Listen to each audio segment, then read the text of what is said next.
With Mr. Review, we spring into action with breaking reviews. Hello, friends. We're talking about civil rights. Remember, we're not just protecting our liberties, we're correcting our wrongs.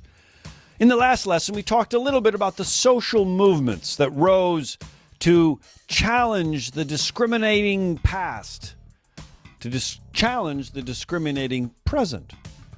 Well, how has government responded to some of these social movements? And there really are some wonderful stories of how our government responded. Think about Brown v. Board of Education, where a courageous Supreme Court unanimously in 1954 finally put their foot down and said discrimination in our schools is wrong.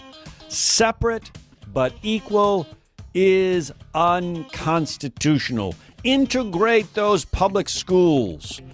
Those poor children, primarily in the South, told that if you're of color, you have to go to another school.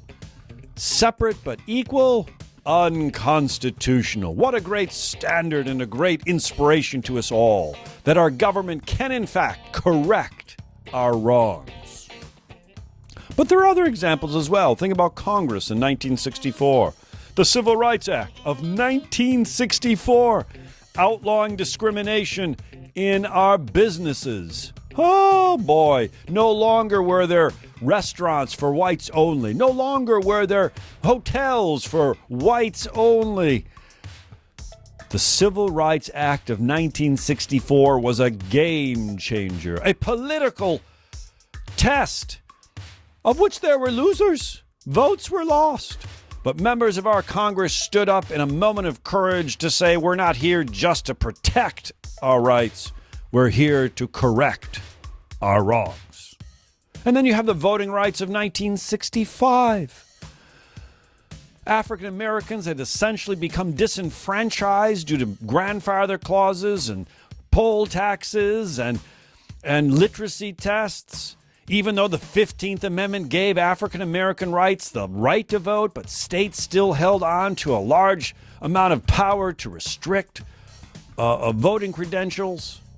And Congress stood up again, using the inspiration again of the 14th Amendment's Equal Protection Clause, and saying, wrong. All men and women deserve the right to vote, regardless of color and gender and sexual identity. The Voting Rights Act was a significant response to the social movements that we saw in the 50s and 60s dealing with civil rights. Think about Title IX. Title X, if you're reading it literally, are non-Latin students.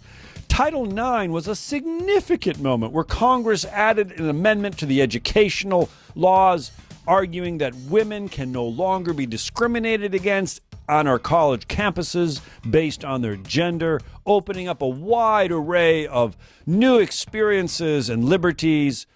Just think about sports. I don't remember the Final Four women's back in the day, but now the Final Four basketball tournament, men's and women's. Just such a wonderful achievement of our Congress passing Title IX, protecting the rights not just of men, but of women as well. Oh, the civil rights stories can go on, but let's not just glory in our past victories. Let's think about our future victories and our present problems.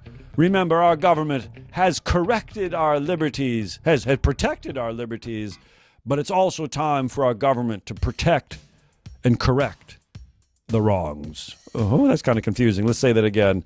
Our government has been there to protect our liberties and correct our wrongs. Springing into action with breaking reviews.